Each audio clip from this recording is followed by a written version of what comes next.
Why did no one turn when she entered the briefing room? Why did their eyes slide over her like she was a shadow instead of a soldier? Specialist Jenna Lawson stood near the back, hands folded behind her, letting the weight of the room settle on her in silence. A dozen SEALs, all built like carved stone and shaped by years of combat, occupied the front rows. She stayed where she always stayed, close enough to hear, far enough to be forgotten. But there was something she hadn't told them, not yet. Chief Petty Officer Ryan Carver clicked through satellite images on the projector, his voice calm, clipped, familiar with danger. Insertion here. Movement north along the ridge line. Intelligence suggests enemy supply traffic along this route. Minimal contact expected. We observe, confirm, report. No heroics. He didn't look at her when he said the last part, but he didn't have to. The team knew their roles by heart. The only unfamiliar piece in the room was the small woman standing quietly with a notebook and a secure radio kit strapped to her pack. A signals intelligence specialist, an attachment, not a teammate, a necessary inconvenience. Marcus Webb, tall, broad-shouldered, and carrying the confidence of a man who had cheated death more than once, leaned toward another SEAL and muttered something just loud enough for her to hear. Hope she brought extra batteries, that's all she'll be lifting. The man beside him snorted. No one corrected them, no one defended her.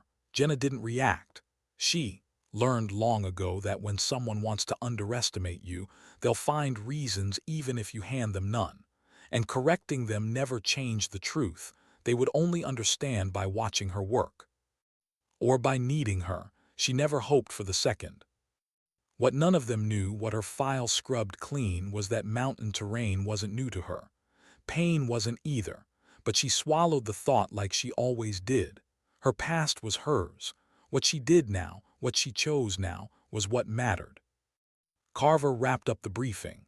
Lawson stays at the op. No unnecessary movement. You're here to listen, not engage. Everyone else, standard reconnaissance protocols.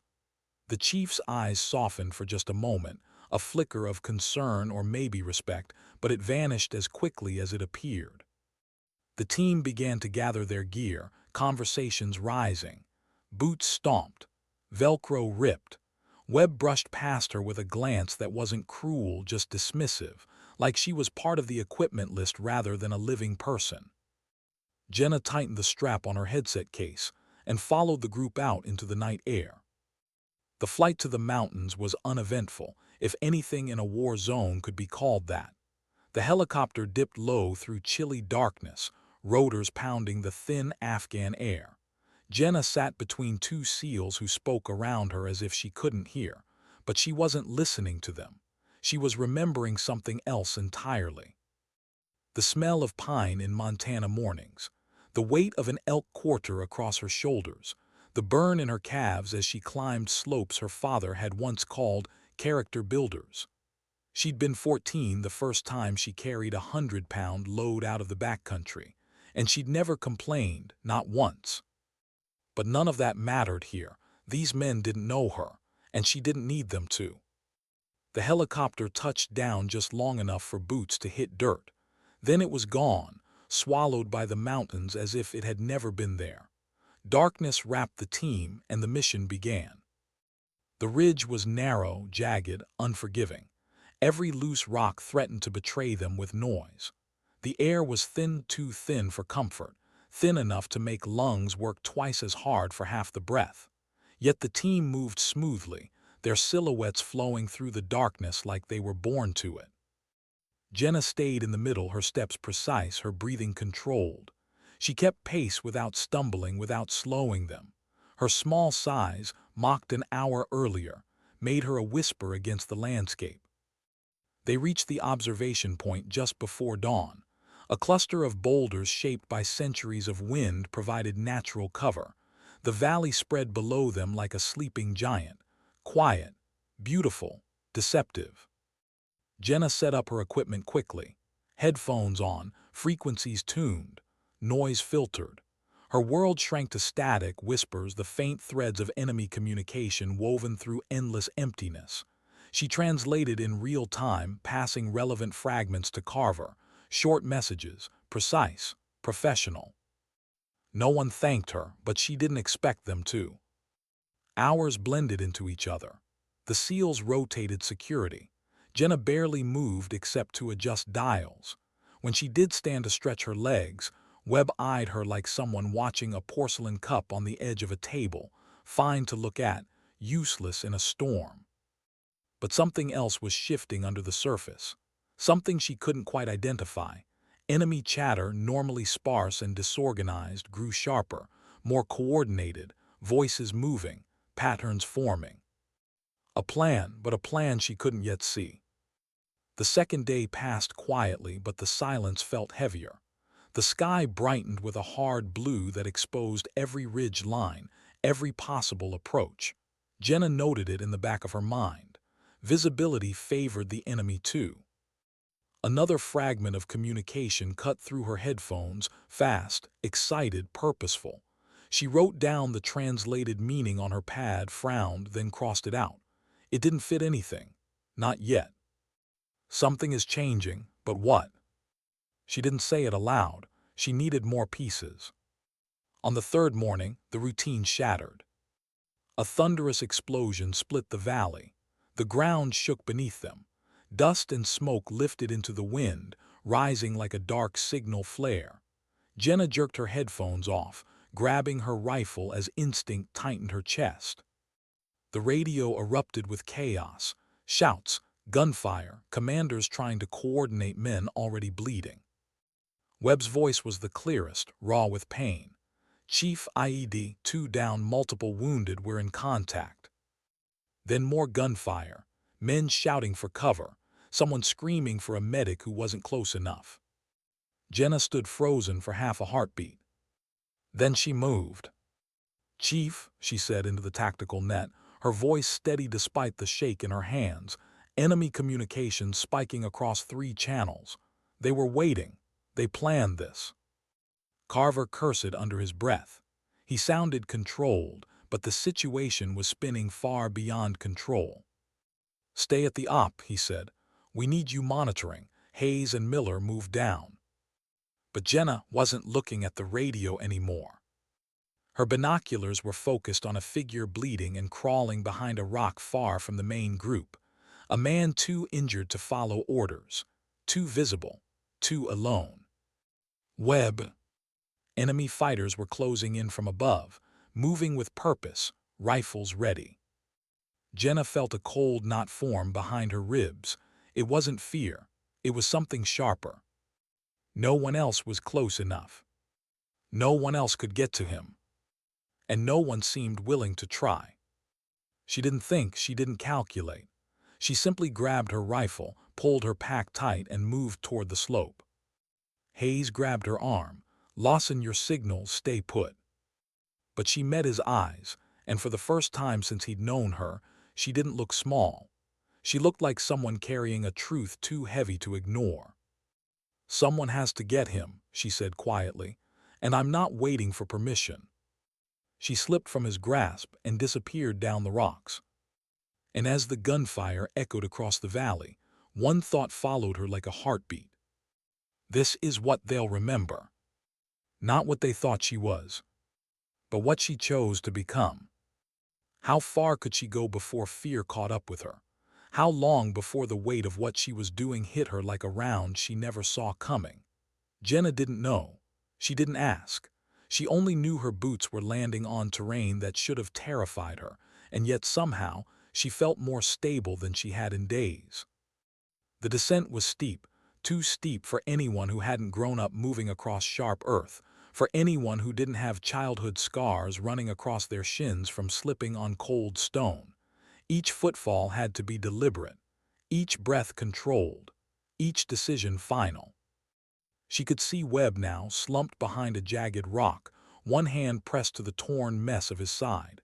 She couldn't hear his breath from this distance, but she could see it, the shallow rise, the uneven tremble. He was alive, barely, and consciousness was slipping away from him like light draining from the sky. The enemy fighters were closing in on him, combing the ridge like wolves tracking a wounded elk. They moved methodically, too calm, too practiced. They knew the Americans didn't have time. They knew what a bleeding man meant in these mountains, and they were patient. Jenna was. She scanned the terrain as she moved, remembering a technique an instructor once told her. Look for lines, not shapes. Lines of cover, lines of elevation, lines of movement. The mountains didn't care about her, but they could still offer shelter if she listened. A burst of gunfire cracked from above, sharp enough to force her behind a boulder. Dust showered her shoulders. Pebbles bounced at her feet. The enemy had spotted movement. Her heart hammered, but her mind stayed cold. They're guessing. They don't know where you are yet. Move before they learn. She exhaled long and low, then sprinted for the next line of cover, sliding into place with her rifle raised. Bullets smacked the rocks at her back. Another shower of stone. Closer. Too close. She shifted her weight, peaked just enough to count shapes. 4 fighters, maybe 5. Their shadows were shifting, converging, hungry for the kill. She couldn't wait for them to get closer. That would trap her and Webb both. She checked her magazine full. She needed just a handful of seconds, a single breath, one clean choice. Then she stood. She rose from cover with the precision of someone who knew death was hypothetical. It was the next step if she hesitated. Her movements were deliberate, almost calm, as if she'd rehearsed this moment, except she hadn't. No one rehearses a decision like this. She fired. Controlled bursts, 3 rounds, pause, 3 more. Not wild panic, not a desperate spray. Every round aimed at slowing the enemy's advance, not killing all of them. She didn't need to win, she just needed space. The mountain echoed with the snap of her rifle. The fighters dove for cover, surprised by the sudden aggression. They'd expected someone wounded and helpless, not Jenna. She used the window she created to sprint the last 15 meters to Webb. She slid in behind him, dropping into a crouch, the smell of blood and dust sharp in her nose. Webb's eyes fluttered, struggling to focus. "What the hell are you doing here?" "Saving you," she whispered. "Stay awake or try." He tried to laugh, but it came out like a choke. "You shouldn't have come." "I know," she said. "Hold still." She ripped open his vest, saw the mangled flesh beneath. The shrapnel had torn jagged lines through muscle. His side was a mess of blood, soaked bandages, and grit. He needed a medic. He needed a helicopter. He needed 10 things she didn't have. But he had her. Gunfire echoed again, closer now. "Can you walk?" she asked. Webb clenched his jaw. "No." She gave him a sharp look. "Try." He tried, he failed. His leg buckled immediately. The truth hit her like a punch. He wasn't going anywhere without help, without her. She looped his good arm over her shoulder, trying to lift him, but he was too heavy to support upright. The second his weight settled on her, she nearly dropped him. "Lawson," he hissed, "you can't carry." "Watch me." But even as she said it, she knew the truth. Not like this. Not standing. Not with him twice her size and bleeding out. She needed leverage, control, a different angle. She stripped his vest, reducing his weight. 30 pounds gone. It helped, but not enough. She repositioned him, shifting his weight across her shoulders, finding the balance point her father once taught her in the Montana backcountry. Don't lift the animal, lift the ground beneath you. Her knees bent, her core locked. She leaned forward, letting gravity settle Webb across the strongest line of her spine. Then she stood. Her legs trembled, her lungs seized, her vision sparkled with spots, but she stood. And Webb, half conscious and bleeding, whispered, "You're out of your mind." "Good," she said. "Helps in situations like this." Gunfire tore through the rocks above them, closer, too close. She moved anyway. Down the slope first, gravity helping instead of hindering, then across a narrow stretch of exposed ground where every step felt like an invitation to be shot. She kept her head low, her pace steady, her breath burning. She could feel Webb's blood soaking into her uniform, warm at first, then cooling in the mountain air. The enemy was shouting behind them now, calling to each other, picking up speed.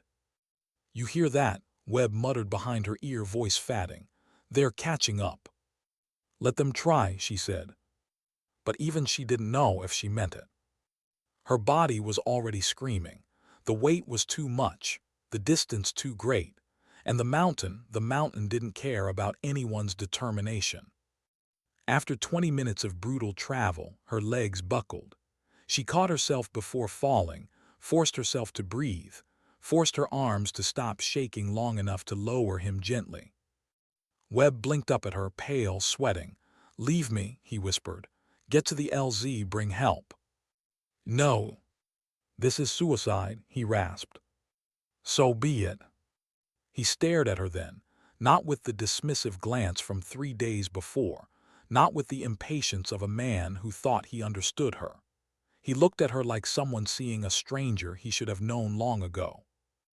"You're going to die out here because of me," he murmured. She shook her head. "I'm not dying, you're not dying, we're not done." The enemy voices were growing louder now, echoes carried by the wind. They were close enough that she could hear their footsteps on loose stone. She checked her rifle, one magazine partially used, 4 spares. Not enough, not nearly enough. She grabbed his pistol as well, 3 mags loaded, better than nothing. "Lawson," Webb whispered, "what are you doing?" "Buying us time." She guided him behind the cover of a large boulder, pressed his sidearm into his hand, and crouched in front of him, her breath controlled, her hands steady. Webb's eyes widened. "Don't do." But she was already gone. Already running. Already drawing the enemy toward her. Already choosing the thing she knew how to do better than anything else. Move quietly. Move smart. Move with purpose. Move when no one expects you to.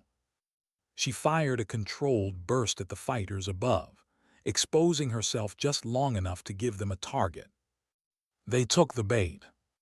Her heart pounded, her lungs tearing at the cold air, her legs scraping against rocks sharp enough to cut. But she moved, and the enemy followed. The plan wasn't elegant, it wasn't safe, it wasn't even a plan, not fully. It was simply the only choice she had left. Lead them away from him. Survive long enough to circle back.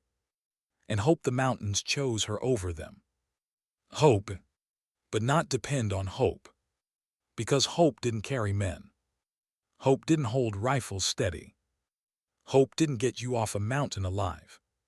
Will did. And will was all she had.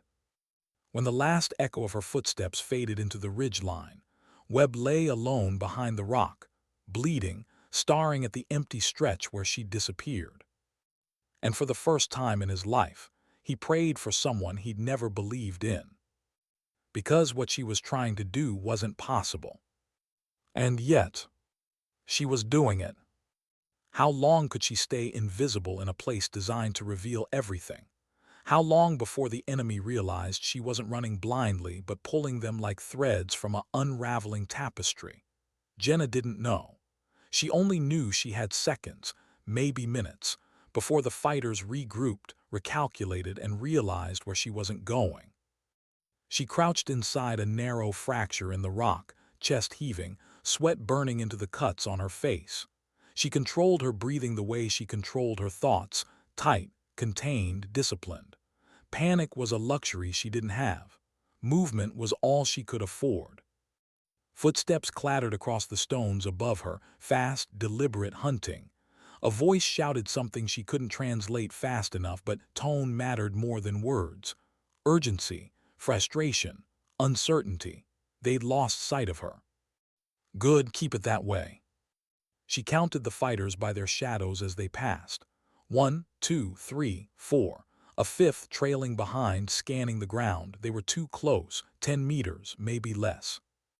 She pressed herself deeper into the crevice, letting her body mold into the cold stone. The shape of the mountain hid her better than any camouflage. Her heartbeat seemed too loud, too violent, echoing in her ears. But the fighters moved past, heading downhill, chasing the trail she'd intentionally made. Broken shale, freshly dislodged rock, the visible story of her escape. What they didn't know was that she doubled back, quietly, efficiently, purposefully. Because she hadn't been running, she'd been rearranging the battlefield. She waited 10 more minutes, every second stretching thin enough to snap. When silence finally settled, she eased out of the crevice and scanned the terrain. No movement, no shadows, no voices. Time to go. She moved uphill again, her legs trembling from the weight of adrenaline wearing thin. Loose rocks shifted beneath her boots, but she adjusted her balance with instinct honed long before the army ever claimed her. Her father once told her, "The mountain doesn't care if you slip, so don't slip." She repeated that now like a whisper of home, steadying her breath. Webb needed her. The thought alone pulled her forward. She climbed in a wide arc, avoiding open ground, choosing the jagged path that offered cover. Even if it cost strength she did not have to spare. She forced her body through the burn, letting pain become background noise. What mattered was distance. What mattered was time. Time that Webb didn't have. Minutes later, she crested a rock shelf overlooking the area where she'd left him. Her heart tightened until it hurt. He was still there, slumped behind the same boulder, pale, motionless. But not alone. 2 enemy fighters had circled back. They were lower on the slope, creeping toward his position with rifles raised, moving slowly, methodically. They hadn't found him yet, but they were closing in, and Webb was too weak to defend himself. A small sound escaped Jenna's throat, not fear, not anger, but something rawer, something she didn't have a name for. She steadied her rifle, pressing her cheek to the stock, slowing her breath. The wind gusted, too strong, it would pull her shot off. She adjusted her aim, exhaled. She fired once. The first fighter dropped immediately, collapsing with a dull thud. The second jerked backward in surprise, raising his weapon wildly. Jenna fired again, controlled, precise.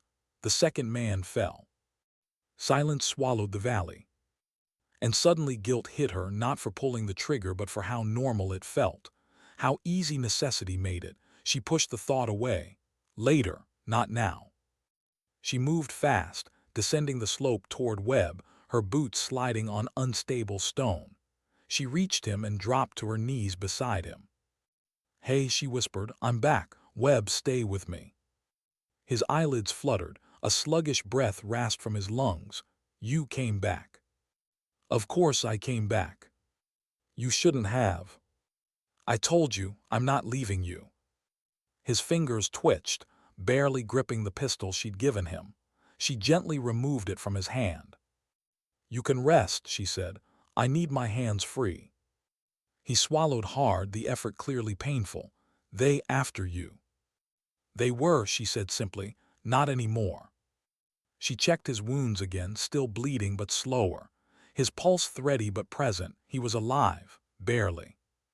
Far off she heard more enemy voices, more movement, more time slipping away. She slung her rifle, reset her stance, and braced herself. "We're moving." He tried to protest, the shadow of a grimace crossing his face. "Lawson, you can't keep carrying." "Stop telling me what I can't do," she whispered. She heaved him back into the ranger carry position, her arms hooking beneath his knees, his weight settling across her shoulders like a second spine trying to crack the first. Her legs nearly buckled. She bit down on a sound she didn't want him to hear. "Ready?" she said, though she was. "Lawson, don't." But she was already moving. One step, then another. Her vision blurred, her muscles screamed, her lungs burned. But she didn't stop. The terrain ahead steepened, turning into a jagged incline that demanded everything she had left.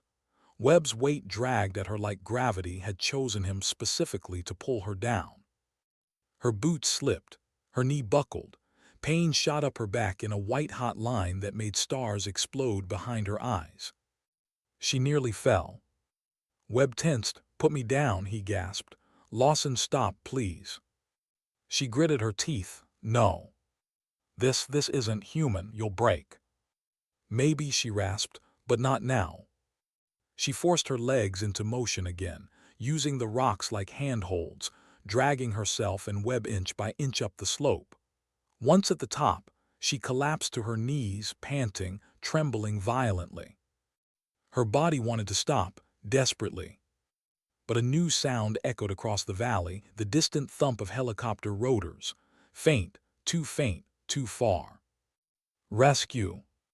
But rescue running out of patience, running out of fuel, running out of certainty that anyone was still alive down here. She grabbed the radio, voice shaking. "Rescue 6, Lawson, still moving, still alive, how copy?"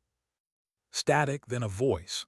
"Lawson, signal weak. Need you at alternate LZ, 4 miles north. Hostile positions reported in that direction. Can you move?" Move? She looked at the mountain, at Webb, at her legs that felt like wet rope. 4 miles. Across brutal terrain, with enemy fighters closing, and a helicopter that couldn't wait forever. But there was no choice. She lifted Webb again, pain flaring so violently she nearly screamed. Tears blurred her vision, not from fear, but from the sheer, grinding force of continued effort. Her breath hitched, caught, steadied. "Lawson," Webb whispered, "you can't, you ca." She tightened her grip. "Watch me." She moved. Every step was agony, every breath a battle, every sound behind them a reminder that being caught meant both their deaths. She didn't think about the distance. She didn't think about the pain. She thought about one thing only. Keep going. Keep going. Keep going. Because someone had to choose not to quit. Someone had to be the stubborn one. Someone had to carry the weight. And today, that someone was her. The mountain loomed ahead, indifferent. Webb trembled behind her, drifting in and out of consciousness. And Jenna Lawson, half his size and carrying twice the burden, stepped forward into terrain that didn't want her. She moved anyway. Because sometimes determination isn't loud. Sometimes courage doesn't shout. Sometimes strength doesn't look the way people expect. Sometimes strength looks like a small soldier carrying a wounded man up a mountain against everything that says she shouldn't. And she was far from finished. How much farther could she push a body already past its limits? How many times could she force her legs to move when they shook so violently she could barely trust the ground beneath them? Jenna didn't know. She didn't look down at her trembling knees or the blood-soaked uniform sticking to her skin. She kept her eyes on the next rock, the next shadow, the next patch of earth that wouldn't slide out from under her. The mountain didn't want them. She felt that in every gust of cold wind and every loose stone threatening to betray their movement. Webb had gone quiet behind her, his breath shallow, his weight slumping more heavily with each step. She kept one hand hooked under his knee, the other gripping the strap across his shoulder. Her fingers were numb. Her forearms burned. Her shoulders screamed each time she shifted him higher onto her back. But she kept going. The path ahead narrowed into a ridge, exposed, dangerous, unavoidable. The alternate landing zone was still miles away, and the terrain offered no mercy, no alternate route, no shelter. She could see snow lingering in the crevices farther up, sun glinting off patches of ice even though summer heat baked the valley below. Thin air clawed at her lungs. A sound cracked in the distance, not gunfire, rotors. "Lawson, Rescue 6, the radio crackled weakly. "We're in orbit. We need you visible on the ridge. Can you confirm movement?" Visible, exposed, hunted. Jenna swallowed hard and clicked the transmit button. "Copy, moving to ridge now." She didn't tell them she was barely standing. She didn't tell them her vision blurred every time she blinked. She didn't tell them the enemy had reorganized behind her. Some truths were useless to speak aloud. "Hang on," she whispered to Webb. He stirred, mumbling something incoherent. His weight shifted, almost slipping from her shoulders. She tightened her grip until her knuckles went white. The ridge met them like a challenge, narrow, slanted, scattered with rocks that had rolled off bigger cliffs. It stretched across open air with no cover, no concealment. Below lay a drop steep enough to break every bone in her body. But the radio beacon required open space, and the helicopter needed line of sight. She stepped onto the ridge. Wind lashed at her, unsteadying her balance. Her boots slid once, twice, before catching on a crack in the stone. She braced herself, leaning forward to counterbalance Webb's shifting weight. Her breaths came short and fast. Another step, another. Halfway across, the world split open. A rifle cracked, and a bullet tore into the stone inches from her right foot. A spray of rock chipped the air, peppering her knee with tiny cuts. She didn't think. She dove behind a half-buried slab of rock just large enough to shield her from the east side. Webb slid off her back as she fell, hitting the ground with a groan she felt deep in her chest. "Sorry," she whispered, scrambling to reposition him, using her body as an extra barrier. Another shot, then another. The enemy had found them. She lifted her rifle, scanning the ridge line above. Dark figures moved across a shelf of stone, taking positions she would have taken herself. Higher ground, good angles, natural choke points. At least 6 fighters, maybe more. She checked her ammo, a partial magazine, 2 full spares, Webb's pistol at her hip. Not enough. She exhaled sharply. Fear flickered, but only for a moment. Then it settled, becoming something colder, sharper. "Lawson," Webb's voice was thin, strained. You can't fight them." "Watch me," she whispered. She pressed her cheek to the rifle, aligning the sights with a fighter who'd exposed his shoulder. She fired. The man jerked back, hit, disappearing behind stone. Another fighter took his place. She fired again, forcing him into cover. But they kept advancing. She shifted angles, using the rock slab to limit exposure. Her heart hammered. Her hands trembled, fatigue, adrenaline, pain mixing into a cocktail she barely controlled. She forced her breath steady, fired again. A round snapped past her face, so close the heat of it skimmed her cheek. Too close, too many. She was running out of ammunition. "Apache 2-1 inbound," the radio hissed suddenly. "Ground element mark positions." Relief crashed over her so intensely it stole her breath. She reached for the IR laser on her rifle, switched it on, and aimed it toward the fighters. They couldn't see the beam, but the Apache could. "Lawson, laser identified. Clear your position. Danger close." "Copy." She crouched low, pulling Webb fully behind the rock. She covered his head with her arm and lowered her own. Then the mountain erupted. The Apache came in low from the west, its blades thundering through the thin air. Its 30 chain gun roared, each burst tearing entire sections of rock apart. The ridge line above vanished in clouds of stone and dust. Fire blossomed in controlled arcs, carving out enemy positions with brutal precision. The ground shook beneath her. Webb flinched. Jenna held her breath as debris rained across them. Then silence, heavy, absolute. "Ground element," the Apache pilot called. "Area clear. Move to the LZ." She checked the ridge. The enemy shapes were gone, either dead or retreating. But time wasn't her ally. Her legs were barely holding. Her back felt flayed open. Her lungs burned with each breath. Webb wasn't conscious anymore. His head rested limply against her arm, blood pooling beneath him. She touched his cheek. "Webb, you with me?" "Nothing." She felt panic tighten her chest, but she forced it down. Panic didn't help. Movement did. She gathered what remained of her strength and pulled him up again. It felt impossible.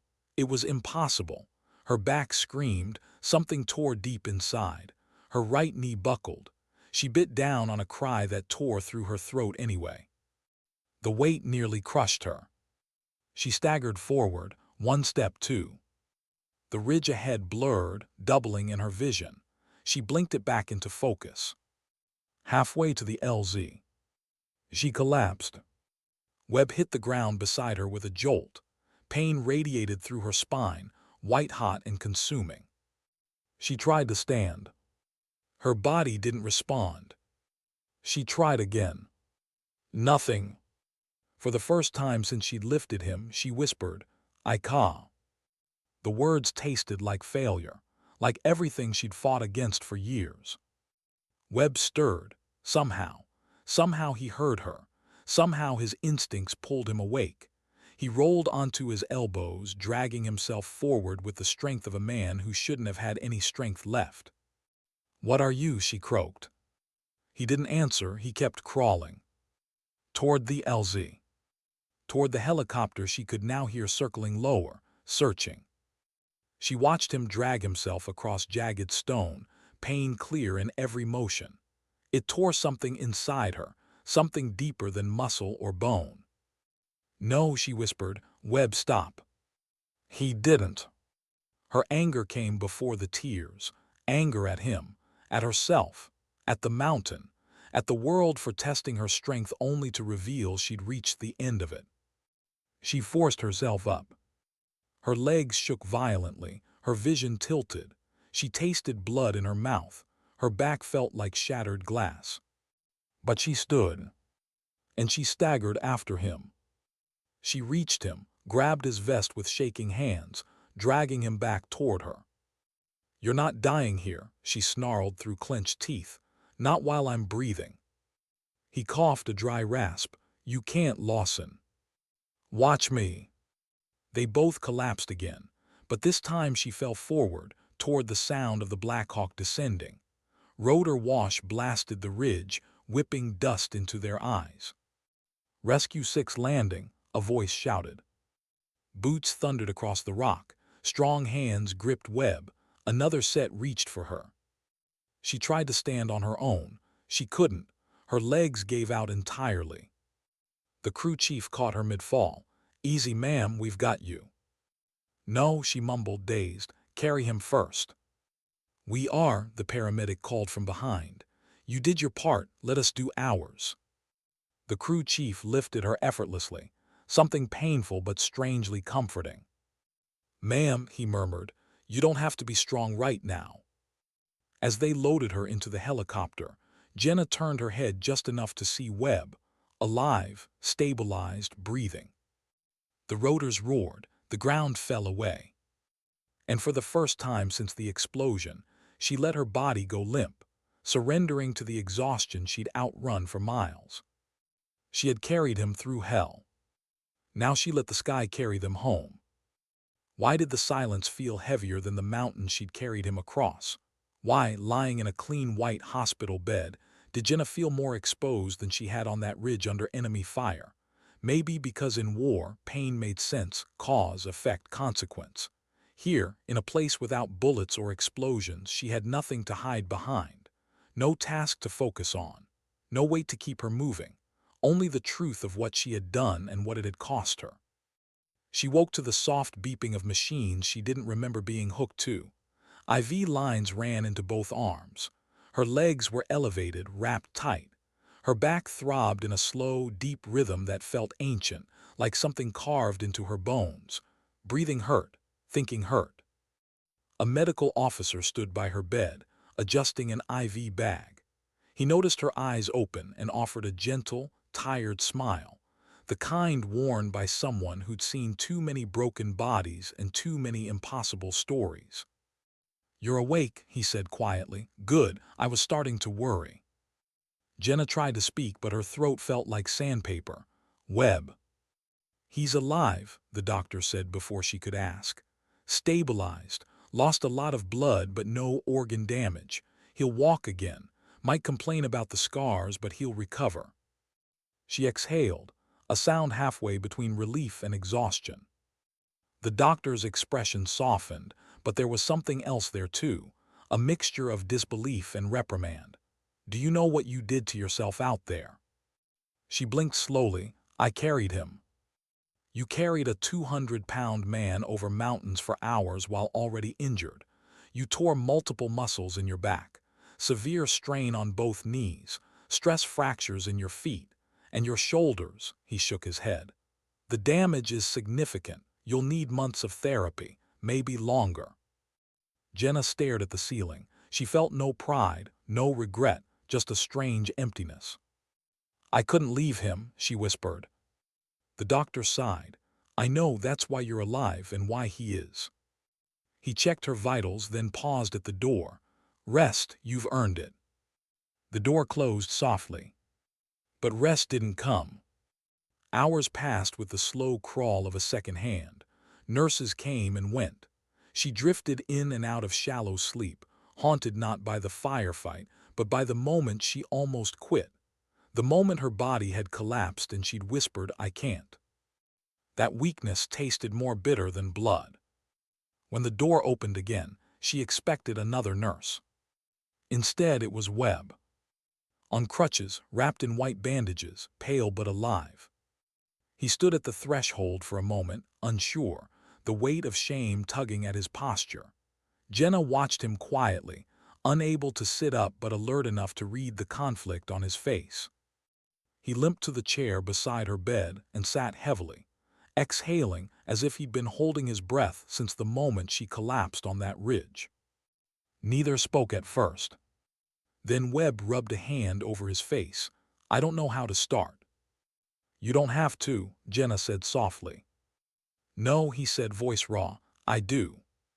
He looked at her, really looked, and the expression she saw there wasn't pity or guilt. It was something deeper, honest, unshielded, a man stripped of bravado. I owe you my life, he said, and an apology. She opened her mouth, but he raised a hand. Let me finish, he said quietly. I was wrong about you. All of us were. I treated you like you were extra weight, like you were someone to protect instead of someone who could protect others. I judged you on size, on specialty, on things that didn't matter. His voice cracked. And then you carried me 8 damn miles through hell. Jenna swallowed hard. You would have done the same. He shook his head firmly. No, I don't know if I could have, not like that, not with what you had to work with. I wouldn't have believed it if someone told me. Silence again. She shifted slightly, wincing at the pain in her back. I wasn't trying to prove anything. I know, he said, that's what makes it worse. You didn't owe me a thing. His eyes glistened with something she never expected to see on him, regret, vulnerability hidden beneath years of armor. Jenna stared at the IV lines running into her arm. I just couldn't leave you, not after everything. He leaned forward, gripping his crutch with white knuckles. And I'll spend the rest of my life trying to be the kind of man worthy of that. She closed her eyes, letting his words settle over her like a blanket she wasn't sure she deserved. She had never sought validation, but hearing it, real, unfiltered, lifted something heavy off her chest. Webb took a slow breath. Chief Carver is writing you up for the Silver Star. Command already signed off on the first level of approval. Jenna's eyes snapped open. That's not necessary. Yes, Webb said firmly, it is. Awards meant politics, attention, expectations. None of that appealed to her. I didn't do it for a medal. No one does, but that's why you deserve it. She looked away, uncomfortable under the weight of gratitude. I just did my job. Webb smiled gently. No, you did far more than your job. The room grew quiet again, but this silence wasn't heavy. It felt like breathing after being underwater too long. Webb stood slowly, grimacing as weight shifted across his injured ribs. I'll let you rest, but thank you for everything. He started to leave, then hesitated at the door. You know, he said softly, most people think leadership is about strength, but sometimes it's about who keeps moving when everything breaks. And you, he shook his head, almost laughing at the absurd truth, you redefine strength out there. He left before she could find words to answer. The door clicked shut. Jenna stared at the ceiling again, but the weight she'd felt earlier had changed. It wasn't guilt now, or shame, or emptiness.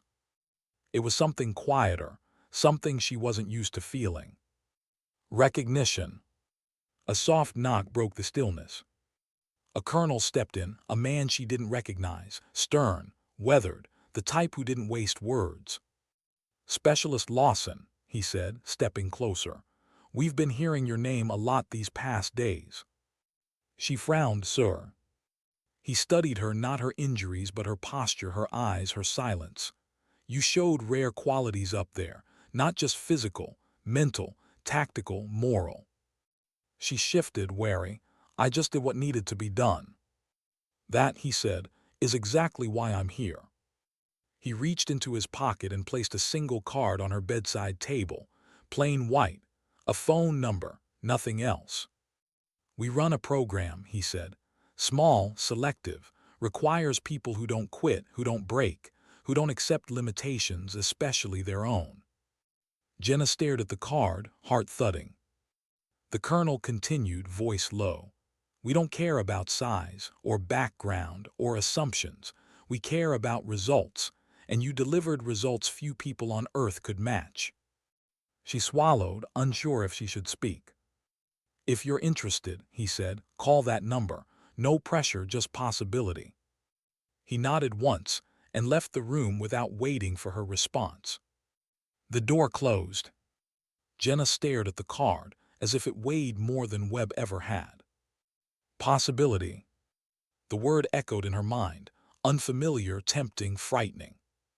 She wasn't ready yet, not physically, not fully, but the thought lingered anyway. Not because she wanted recognition, but because somewhere beneath the pain, beneath the exhaustion, beneath the history of being dismissed, she wondered what else she could become. Not for anyone else. For herself. The mountain hadn't beaten her. Her limits hadn't beaten her. Her doubt hadn't beaten her. So what now was truly impossible? She wasn't sure. But for the first time, she wanted to find out. How do you rebuild a body that has carried more weight than it was designed for? How do you steady a mind that has walked the edge between determination and destruction? Recovery was supposed to be simple: rest, therapy, gradual rebuilding. But nothing about Jenna's life had ever been simple. She didn't heal slowly so much as she adapted, shifted, redefined what healing meant. But every step hurt. Physical therapy became its own battlefield. Stretch, hold, breathe through the pain. Her back screamed. Her knees groaned. Her feet throbbed every time she put weight on them. She failed exercises the therapists expected her to breeze through. She fell more times than she wanted to admit. Yet every time she fell, she got up. Her therapists noticed. The staff noticed. Even the chaplain, who had seen every version of broken, noticed. But Jenna didn't think about who watched. She thought about the ridge, the weight, the moment she'd whispered, "I can't," and the fury that pulled her to her feet again. She wasn't going to let that moment define her. She'd live with it, learn from it, but she'd never be owned by it. Weeks passed. Slowly her steps grew steadier, her posture straighter, her breath deeper. It wasn't strength returning. It was new strength forming, built from something different than before. Built from failure. Built from pain.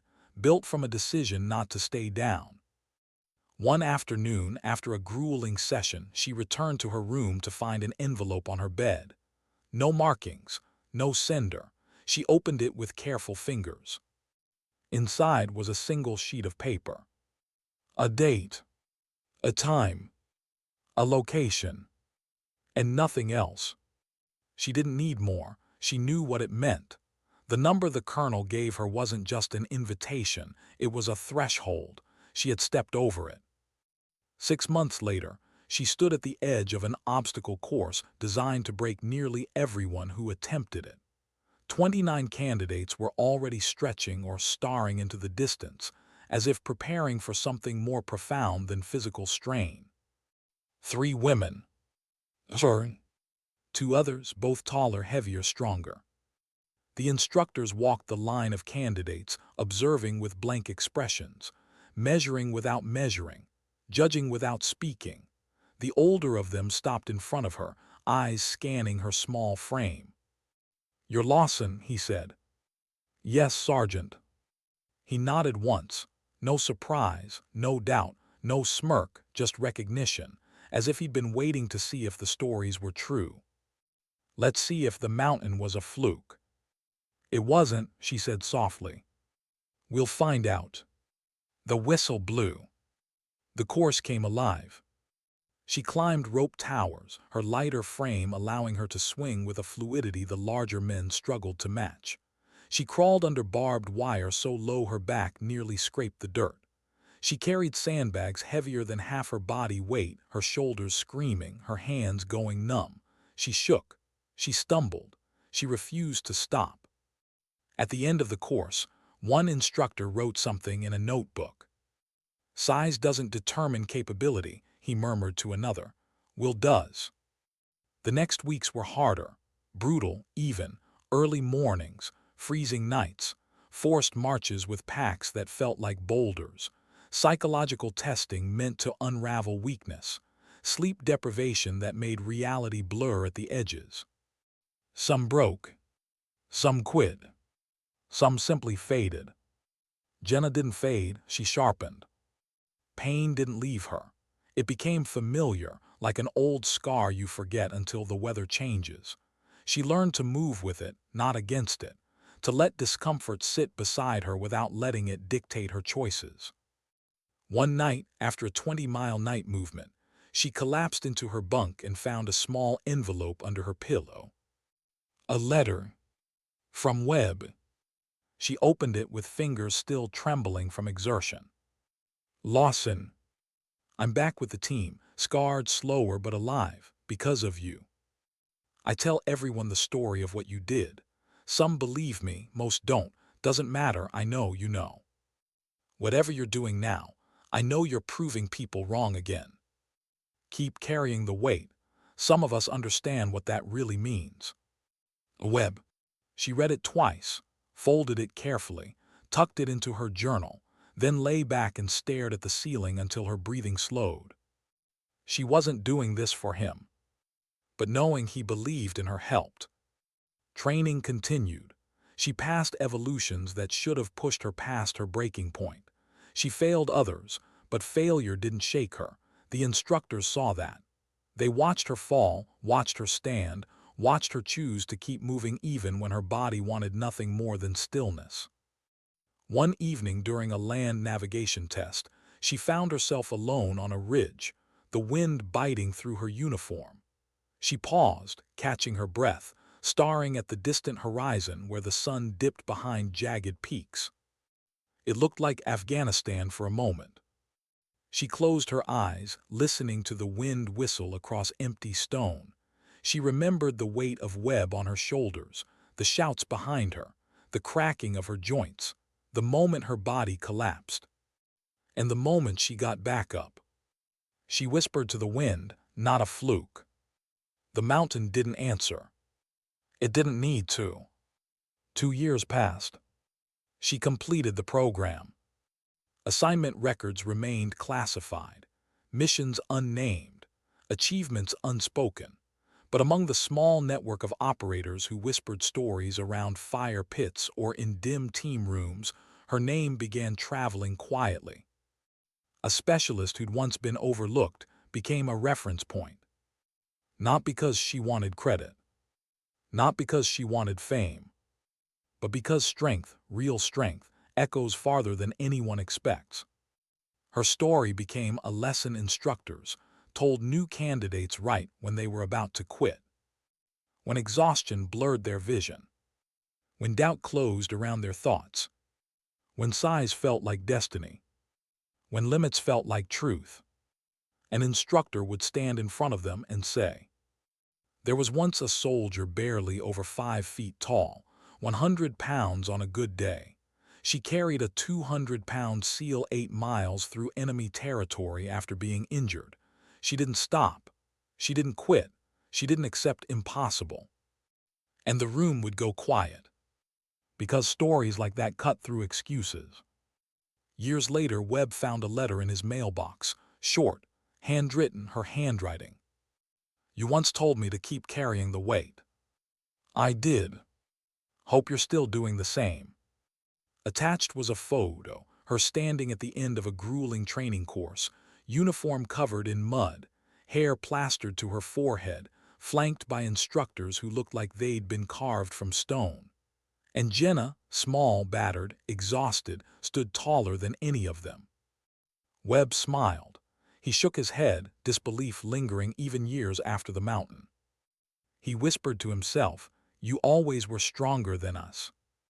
In time, military therapists wrote papers analyzing how someone her size accomplished what she did. Biomechanics experts tried to explain leverage, load distribution, skeletal alignment, terrain usage, muscle endurance. Their conclusions were clinical, but they missed the truth. It wasn't size. It wasn't strength. It wasn't training. It was will. Pure, stubborn will. And in the quiet corners of military communities, where truth is told in low voices and legends are passed down carefully, her story lived on. A reminder that courage isn't measured in inches or pounds, that strength isn't defined by noise or muscle, that the difference between impossible and survival is often one person who refuses to stop. Jenna never sought recognition, never asked for medals, never wanted credit. But her legacy settled into the world anyway. Not loud, not flashy, not heroic in the traditional sense, but steady, enduring, unshakable. Because sometimes dignity doesn't shout. Sometimes courage doesn't announce itself. Sometimes resilience doesn't roar. Sometimes dignity doesn't speak at all. It simply acts.